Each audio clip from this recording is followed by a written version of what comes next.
Good morning, students. Now, let us start with next part of the chapter biomolecules. Earlier we had talked about carbohydrates, and now we will take up the study of another biomolecule, it is proteins.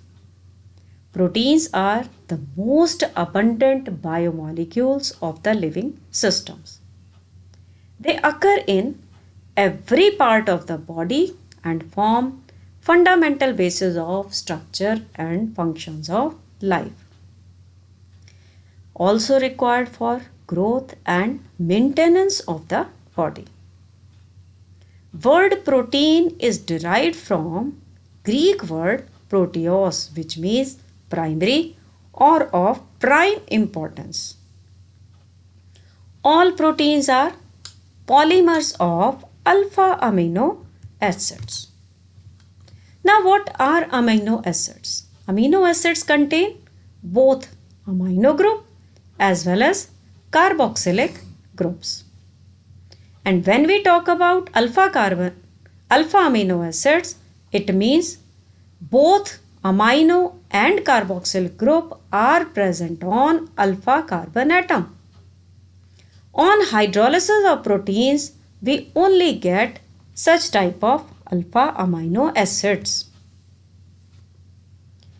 Depending upon the relative number of amino and carboxylic groups in their molecule, amino acids can be classified as acidic, basic or neutral. In acidic amino acids, number of acidic groups are more than the number of NH2 groups. Example is glutamic acid. You can see 2 carboxylic groups and 1 NH2 group. Basic amino acids have more number of basic groups than the acidic group. Just see the example lysine. 2 NH2 groups are there, whereas 1 carboxyl group is there. And in neutral amino acids, the number of acidic and basic groups are equal. See, in alanine, you have 1 NH2 group and 1 carboxyl group. These can also be classified as essential amino acid and non-essential. Essential amino acids are those which cannot be synthesized in our body, means you have to take them in your diet from outside. That's why these are called essential or required amino acids. Example is valine. And non-essential. Non-essential doesn't mean that body doesn't require it. Yes, body requires it, but these are synthesized in the body itself, so we need not take them in our diet from outside. And example is aspartic acid. Characteristics of amino acids. These are usually colorless crystalline solids, water soluble, high melting, and behave like salts due to the formation of zwitteroin structure. Why they form zwitteroin structure? Because within a molecule they have both acidic as well as basic group. So there is a reaction between the two forming a salt. In zwitteroinic form, amino acids show amphoteric behavior. They can react both with acids as well as with base. Another important thing is, except glycine, all other naturally occurring alpha amino acids are optically active, since the alpha carbon atom is asymmetric. Formula of glycine is NH2, CH2, COOH group. There is only one carbon atom in between the NH2 and COOH group, and that is attached to 2 hydrogen. So that is optically inactive. Amino acids also exist in D and L form.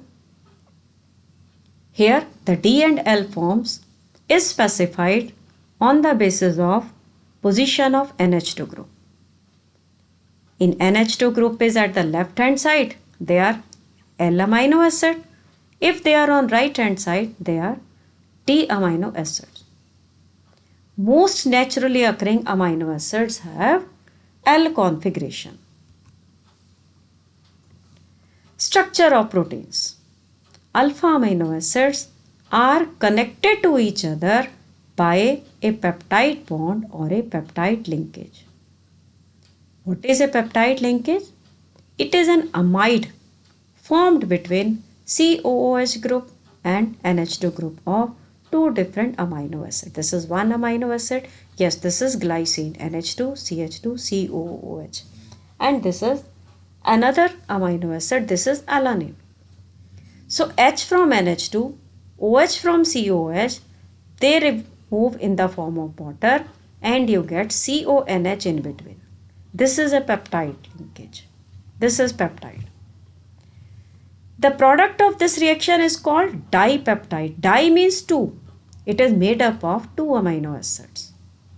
If third amino acid combines, then the name is tripeptide. When number of such amino acids is more than 10, then the product is called polypeptide. And if a polypeptide has more than 100 amino acids and molecular mass higher than 10,000 U, then it is called a protein. Let us talk about classification of proteins. On the basis of their shape, they can be divided into two types, fibrous and globular. In fibrous proteins, different polypeptide chains run parallel to each other. These are held together by hydrogen and disulfide linkage. These are generally insoluble in water. Examples are keratin. Keratin is present in hair and wool. And next example is myosin, which is present in muscles. In globular proteins, the chains of polypeptides just coil around to give a spherical shape. These are usually soluble in water. And common examples are insulin and albumin. So this is all for today. Thank you.